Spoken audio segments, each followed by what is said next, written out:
Living Local Carolina with Katie Turner. Local trends, shopping, dining, and more. This is Living Local Carolina. This story is sponsored by AIM Acupuncture and Integrative Medicine.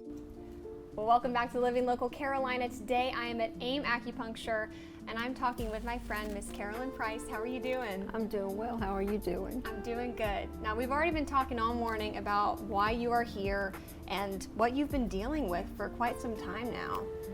Right. I started out with severe headaches that just wouldn't go away, and my chiropractor worked on it some and it didn't seem to help. I've done physical therapy, and that gave me some really good exercises that I can do the rest of my life to help with the mobility, but the pain was still there.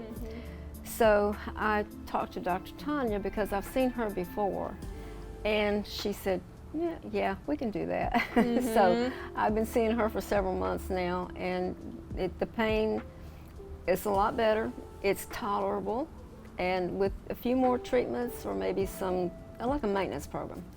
With a maintenance program, a couple of times a week for however long it takes, the pain will eventually probably go away. The main thing that I want to do is avoid having to take pain pills and have surgery. If I can avoid that, then I'm good. You want to get back to doing the things that you love, like I do. gardening. Yes. I'd like to get back. I mean, we're at the beach, you know. But yeah, it does kind of put a damper on your ability to do things when you're in pain. And a big reason why you came here to AIM is because you've had acupuncture before in the past. You know that it works. I have. I came to Dr. Tanya actually I had trigger finger in my thumb. I have a lot of arthritis in my hands, and my thumb had locked up. I could bend it that way, but I couldn't bend it that way. It was locked up at that joint. So she said, sure, we can do that. And so, hey, I finished up treatment right before COVID hits, and I can still move it. It's there. And I had acupuncture once before. I had tennis elbow or tendonitis in my elbow, and my chiropractor that I was seeing at the time, he also did acupuncture. And when I mentioned it to him, he said, "Oh, let's go ahead and take care of it." Yeah, and that's been 15 years ago, and I've not had any trouble with it at all. That's the coolest thing about acupuncture is it can actually treat it and it does not come back, which is so cool. Exactly. And I feel like anytime you can have a treatment that works this well and do it without pain pills, without surgery, you're going to come out ahead. I love that. And I wanted to ask you too, for somebody out there that might be on the fence about trying acupuncture for whatever, why would you recommend AIM? I would recommend AIM because Dr. Tanya, she's very smart. She knows what she's doing. Every time, the last time I was in here, the first time I was in here to see her, she had a group of 25 doctors that she was training. She trains doctors all the time. She's really good at what she does. She knows what she's doing. So I trust her. Now, what are you looking forward to most once you're able to get all these treatments done? What are you looking forward to getting back to? Well, the main thing, I would like to be able to sleep all night without being in pain. But the main thing, I would like to get the pain to the point where I can at least sleep all night, without waking up in pain. Once I get up and get going, it's better. It doesn't completely go away, but it's better. But that's because of the things that's not going to go away, And so, but with the pain management that she's doing for me, I'm hoping that that's going to get better. Well, we're all rooting for you. Well, thank you. This story is sponsored by AIM Acupuncture and Integrative Medicine.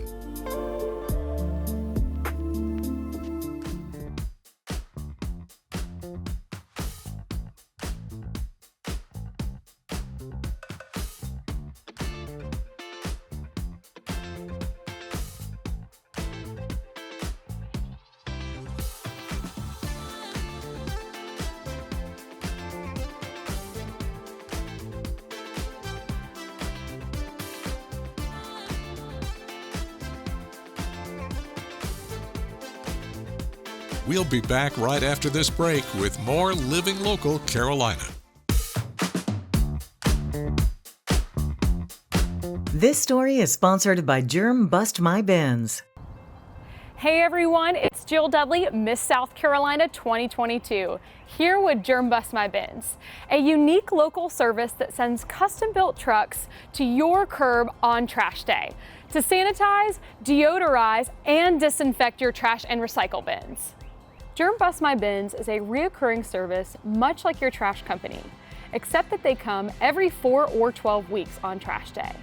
Their custom-built trucks use no harmful chemicals or detergents and retain the rinse water where it is properly disposed of and processed by the local water treatment plant through the network of sanitary sewer lines, similar to the water coming from household dishwashers. Speaking of dishwasher, envision these trucks as mobile dishwashers that steam clean your trash bin and return them to your curb, sanitary and smelling fresh. Germ Bust My Bins is an eco-friendly service that prevents water and chemicals from being dumped into curbside storm drains that lead directly to retention ponds and natural waterways, such as the intercoastal and the ocean. As a growing coastal community, it is important that we protect our natural resources. The service is inexpensive and enrollment is easy. You can enroll online at germbustmybins.com or by calling 843-733-3323.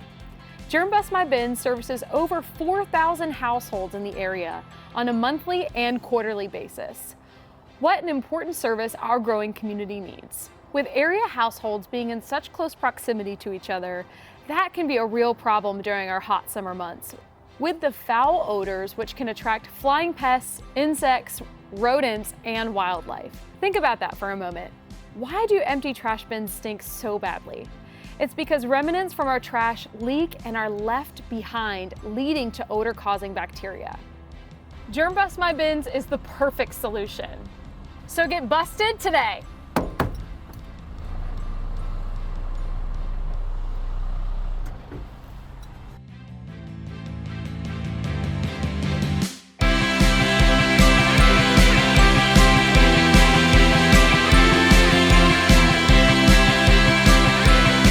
This story is sponsored by Germ Bust My Bins.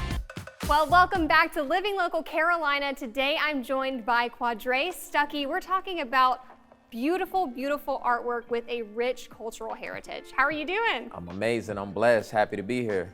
Thank you for having me today. We're going to do a lot of fun stuff, but first I want to get to know you a little bit. Okay. I want you to kind of walk me through your creative process when it comes to this. So when it comes to my creative process with the artwork, I like to visualize what I'm going to do first in my mind, and then I like to, draw it or sketch it on the canvas. And then once I sketch it on the canvas, I like to add that paint to bring it to life.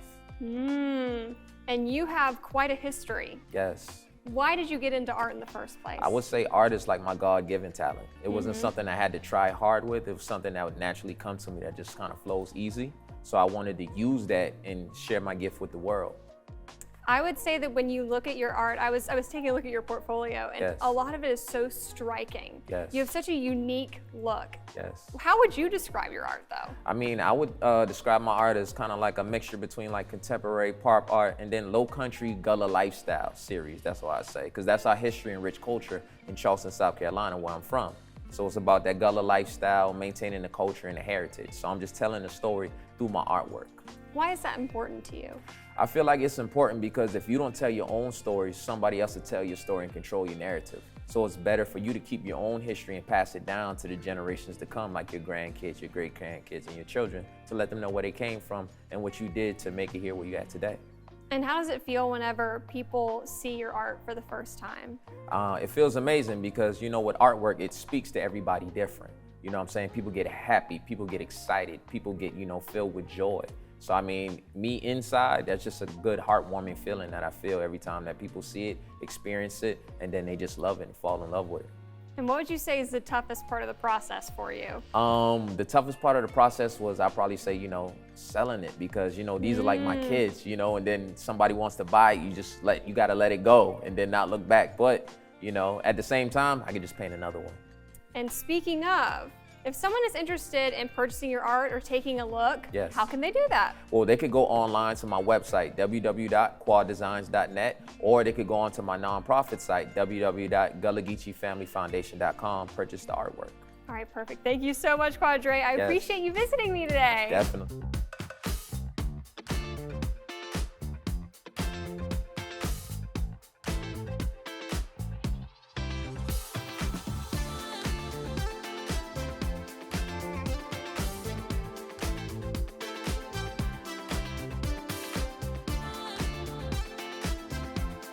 We'll be back right after this break with more Living Local Carolina. Welcome back to Living Local Carolina. I'm Katie Turner, and boy, do we have something going on in the studio today. I'm joined by Wade Johnson, the Director of Bands at Benedict College. How are you? I am fantabulous, Ms. Turner. Thank you for having me. Shout out to all the Benedict College in Columbia, South Carolina. How are you? Home of the BCBOD. Yeah. Okay, let's go ahead and get into it now. Okay. You are quite the personality. You have so much experience when it comes to music. This is something that is truly a love for you. Yes, it is. Why? It's a passion because I believe getting started as a late bloomer, I actually believe that is a calling. And when I say my passion, my ministry is what I was called to do because I wanted to do something else. I wanted to be a professional football player, of course. All men in small towns from McClellanville, South Carolina, wanted to be professional athletes. But anywho, due to an injury, trying to play football, and whoop whoop, I saw the band. The band got in the game tree. The band were having a good time. They were eating, and I was like, I think I can do that. And guess what? I didn't have to pay to go in anymore after I joined the band. So All basically, right. that's how it all started. And from then, our beloved band director, Mr. Lionel Mackey Thomas, he came in somewhere around 72, and I was a senior at 74. So being hurt, wanted to get in the game tree. I was one of the last people to join the band program at Lincoln High School. Shout out Lincoln High School, and I started on trombone. Okay. And then eventually, one of my family members, Drexel Ball, who had a trumpet, his mother bought him a trumpet where I was living at in McClellanville on Society Road. He had asthma, so he wouldn't play the trumpet. So what I started doing, I started going upstairs, got it up the case and experimented with it, and then aha moment. An aha moment happened. Mr. Thomas, I took it to him, and he said, you know what, I can teach you really how to do this. And the rest is history. The rest is history. Yes. Yes. And you have so many memories over the years. So many memories over the years. Music I've been blessed because music has not only taken me around the world with several experiences, I've had the experience to perform with some of the greats, namely Dizzy Gillespie, namely James Brown, Fred Wesley and the New JBs, and every now and then Fred still calls me to perform with him. Really? Yes, Fred, if you look up Fred Wesley was, I have to say, one of the greatest funk trombone player, but he was also a fabulous jazz trombonist also. Fred is still performing around the world. Now, Yes. okay, we need to talk about a very specific way that you can perform that not everybody can do. You can actually play two instruments at the same time. Oh, yes, Frank Motley from Dizzy Gillespie's band. The precursor was this, Joey Morant, the late Joey Morant from Charleston, South Carolina. He had a trumpet that had two bells on it, but one lead pipe. And when I saw him as a kid doing that, I was like, oh my God. I didn't know that was just one horn. So moving forward to late 70s, early 80s, I got to meet Mr. Gillespie and saw his big band. Frank Motley was one of his trumpet players on his big band. Frank Motley actually did it with two trumpets. And I lost my mind. I walked up to him, Mr. Motley, that was awesome. He said, son, you want to learn how to do this? And I almost had a heart attack, but still, with Mr. Motley, I said, yes, sir. You know, small town country boy. I said, that would be something great to learn how to do. So he sat me down. He told me the logistics behind it. And scientifically, guys, The only way to do this, there are about 3 of us in the country, in the world, that can do it. But you have to use both sides of your brain simultaneously.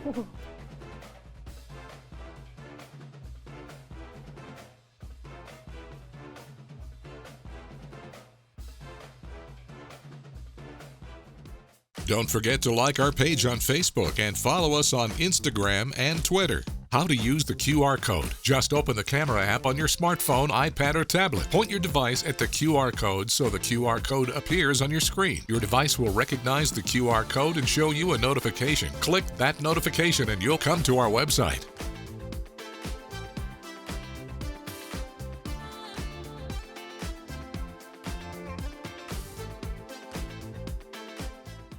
Living Local Carolina, weekday mornings at 9:30 on WBTW News 13.